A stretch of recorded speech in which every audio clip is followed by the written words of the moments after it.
இல்லாம இந்த மண்டபம் எதுக்காக கட்டப்பட்டது அப்படின்னா, பல்லவர்கள் இந்த மகாபலிபுரத்துல நிறைய கோவில்கள் எல்லாத்தையுமே கட்டியிருக்காங்க.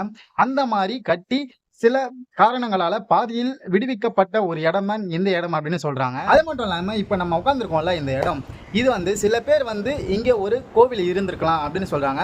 இன்னொரு சில பேர் என்ன சொல்றாங்கன்னா, இது ஒரு நிகழ்ச்சிகள் நடக்கப்படும் ஒரு மேடை அப்படின்னு சொல்றாங்க. இன்னொரு சில பேர் என்ன சொல்றாங்க அப்படின்னா, இது அரசு மன்னர்கள் எல்லாம் உட்கார்ந்துகிட்டு அப்படியே இந்த இடத்துல நிகழ்ச்சிகளை பார்க்கறதுக்காக அவங்களுக்காக ஏற்படுத்திய ஒரு இடம் தான் இந்த இடம், அரசருடைய மேடை அப்படின்னு சொல்றாங்க. ஆனால் இதில் எது உண்மையான தகவல் அப்படின்னு சொல்லி இப்போ வரைக்கும் யாருக்குமே தெரியலை. மேபி அப்படி கூட இருக்கலாம் அப்படின்னு தோணுது. ஏன்னா இந்த மண்டபத்தை பார்க்கும்போது, ஏன்னா ஒரு அரசர் உட்கார்ந்து பார்க்குற மாதிரி தான் இந்த மண்டபமே இருக்குது. இந்த பார்த்திங்கன்னா இந்த இடம் அப்படி தான் இருக்குது, சுற்றியும் அப்படி தான் இருக்குது.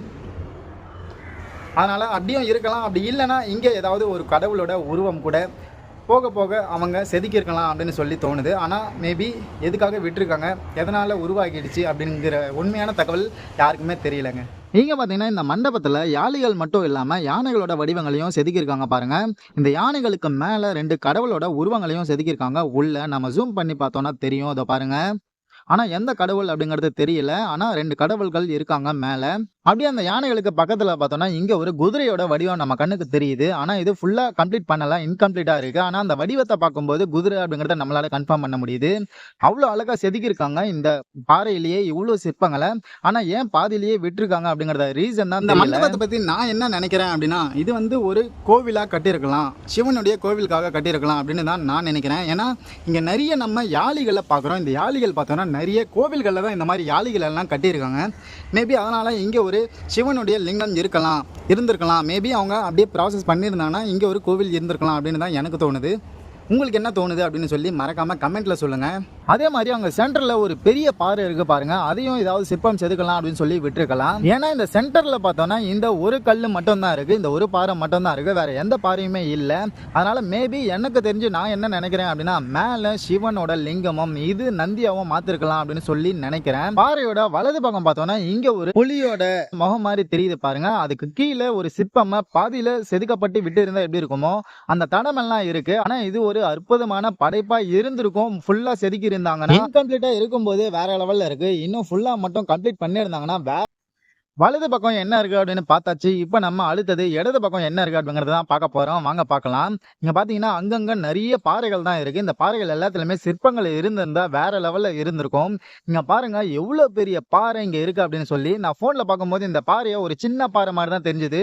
ஆனா இங்க பார்த்தா தான் தெரியுது இது எவ்வளவு பெரிய பாறை அப்படின்னு சொல்லி. இங்க பாருங்க, எப்பா வேற லெவல்ல இருக்கு இந்த பாறை. ஒரு மிகப்பெரிய பாறை தான் இந்த பாறை. ஆனா இந்த குகையில இந்த பாறைக்கு ஒரு புராண கதையே இருக்கு. என்னன்னா, அந்த மேல ஓட்டையா இருக்குல்ல, அதெல்லாம் என்னன்னா, அந்த காலத்துல முன்னோர்கள் பின்னாடி கடல் இருக்கிறதுனால அந்த கடலுக்கு வழி காட்டுறதுக்காக இந்த பாறைக்கு மேல ஏறி விளக்கு காட்டுவாங்க அப்படின்னு சொல்றாங்க. எப்படி எல்லாம் யோசிச்சிருக்காங்களா நம்மளுடைய முன்னோர்கள். இப்ப நம்ம அந்த கடலையும் தான் பார்க்க போறோம். இந்த குகையை ஃபுல்லா பார்த்துக்கிட்டு அதுக்கப்புறம் அந்த கடலுக்கு போய் பார்க்கலாம். இந்த பாறை இருக்கிறதே பாத்தீங்கன்னா சாய்ந்த வடிவத்துல இருக்கு. அதனாலதான் நம்மளுக்கு இங்க கீழே நிக்கிறதுக்கு ரொம்ப ரொம்ப பயமா இருக்கு. ஆனா எதுவும் ஆகாது, இருந்தாலும் கொஞ்சம் பயமா இருக்கு. இங்க பாத்தீங்கன்னா நிறைய நேம்ஸ் எல்லாத்தையுமே எழுதிருக்காங்க. இது எல்லாமே அவங்களுடைய ஒரு ஞாபகார்த்தமா இருக்கிறதுக்காக எழுதிருக்காங்க. ஒரு 10 வருஷம் கழிச்சு நம்ம இங்க வந்தாலும் இந்த பாறையும் அப்படியே தான் இருக்கும், இந்த நேம்ஸும் அப்படியே தான் இருக்கும். அந்த ஒரு மெமரிஸ்க்காக தான் இப்படி நிறைய பேர் நேம்ஸ் எல்லாம் எழுதிருக்காங்க. நம்ம எழுதலாம் அப்படின்னு பார்த்தா நம்ம கையில பெண்ணும் இல்லை, மார்க்கர் எதுவுமே இல்லை, அதனால எழுத முடியல. நீங்க இந்த பிளேஸுக்கு வந்தீங்கன்னா கண்டிப்பா உங்களுடைய மெமரிஸும் இங்க எழுதுங்க, உங்களுக்கு ஒரு ஞாபகமா இருக்கும்.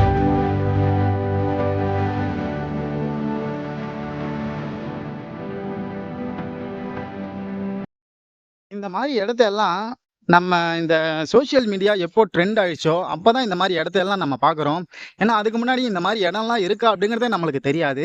மேபி இது ஒரு ரொம்ப ரொம்ப நல்ல விஷயம். இந்த மாதிரி நிறைய யூடியூபர்ஸ், இன்ஸ்டாகிராம் அப்படி எல்லா வீடியோவும் போஸ்ட் பண்ணுறதுனால தான் நம்மளுக்கு தெரியுது இங்கெல்லாம் இப்படி ஒரு பிளேஸ் இருக்கா, இப்படியெல்லாம் ஒரு பிளேஸ் இருக்கா அப்படின்னு சொல்லி. நானும் இன்ஸ்டாவிலையும் யூடியூப்லையும் பார்த்து தான் நிறைய பிளேஸ்க்கெல்லாம் போகிறேன். நீங்கள் மறக்காமல் சப்போர்ட் பண்ணுங்கள், சப்ஸ்கிரைப் பண்ணுங்கள். இன்னும் நம்ம நிறைய நிறைய நிறைய இடத்துக்கு போய் பார்க்கலாம். நீங்களும் உங்களுக்கு தெரிஞ்ச ஏதாவது பிளேஸை சொல்லணுன்னாலும் சொல்லுங்கள், அந்த பிளேஸ்க்கும் நம்ம போயிட்டு ரிவ்யூ பண்ணலாம்.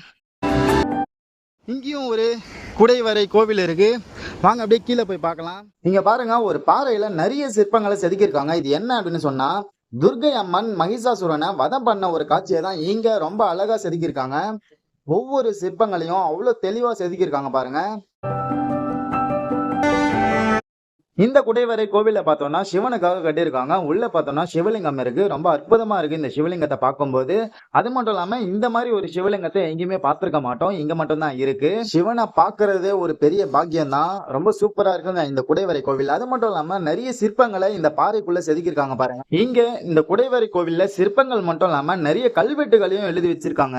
அது எந்தெந்த லாங்குவேஜ் அப்படின்னு தெரியல. நெறைய லாங்குவேஜஸ்ல நெறைய இடத்துல எழுதியிருக்காங்க. அது மட்டும் இல்லாம இந்த ஒரு குடைவரை கோவில்லயே 2 சிவலிங்கங்கள் இருக்கு. ஒரு லிங்கம் உள்ள இருக்கு, இன்னொரு லிங்கம் சென்டரா இருக்கு. அதுக்கு முன்னாடி பார்த்தோம்னா நந்தி இருக்காரு. ரொம்ப அற்புதமா இருக்குங்க இந்த ஒரு குடைவரை கோவில். கீழயும் நிறைய கல்வெட்டுகள் செதுக்கி இருக்காங்க பாருங்களேன்.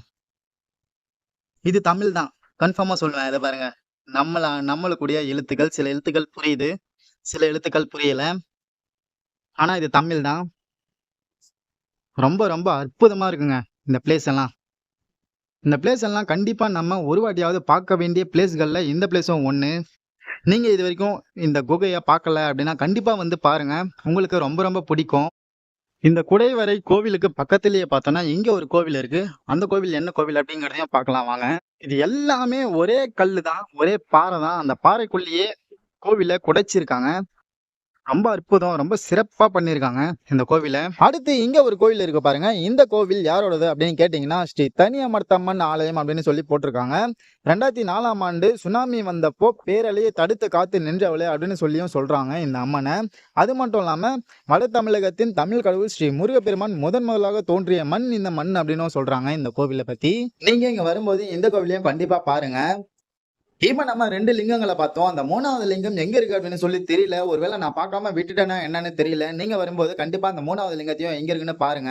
அப்படின்னு சொல்லி பார்த்துட்டோம். வேற லெவல்ல இருந்தது. இப்ப நம்ம அடுத்ததா இந்த பின்பக்கம் இருக்கிற பீச்சுக்கு தான் போக போறோம். வாங்க அந்த பீச் எப்படி இருக்கு அப்படிங்கறத பார்க்கலாம். நீங்க பாருங்க கிட்ஸோட பிளே ஏரியாவும் இருக்கு. நீங்க கிட்ஸோட வந்தீங்கன்னா குகையும் பார்த்த மாதிரி இருக்கும். இந்த பிளே ஏரியாவையும் விளையாடின மாதிரி இருக்கும். அது மட்டும் இல்லாம பின்பக்கம் பீச்லயும் என்ஜாய் பண்ண மாதிரி இருக்கும். இந்த புலி குகையோட டைமிங் என்னன்னா மார்னிங் 9 o'clockல இருந்து ஈவினிங் 5:30 வரைக்கும் ஓபன்ல இருக்குங்க. அது மட்டும் இல்லாம டெய்லியுமே ஓபன்ல இருக்கும். நீங்க வீக்கெண்ட்ல எங்கேயாவது போகணும் அப்படின்னா இங்க வந்து இந்த பிளேஸ பாருங்க. இது ஒரு உங்களுக்கு பெஸ்ட் சாய்ஸா இருக்கும். நல்லா என்டர்டெயின் பண்ணலாம், நல்லா என்ஜாய் பண்ணலாம். புலி குகை ஃபுல்லா சுத்தி பார்த்தாச்சு. இந்த பிளேஸ் பாத்தீங்கன்னா வேற லெவல்ல இருக்கு. அதுவும் குடைவரை கோவில்கள் ரொம்ப அற்புதமா செதுக்கப்பட்டிருக்கு. பாதி செதுக்கப்பட்டிருந்தாலுமே ரொம்ப பிரமாதமா பண்ணியிருக்காங்க. நீங்களும் கண்டிப்பா ஒரு வாட்டியாவது இந்த புலி குகையை வந்து பாருங்க. அது மட்டும் இல்லாம இந்த பிளேஸை வந்து ரொம்ப நீட்டா மெயின்டைன் பண்ணிட்டு இருக்காங்க. ரொம்ப ரொம்ப சூப்பரா இருக்கு அந்த மெயின்டெனன்ஸ். நம்ம உட்காரதுக்கும் நிறைய இடத்துல ஸ்பேஸ் எல்லாமே இருக்கு.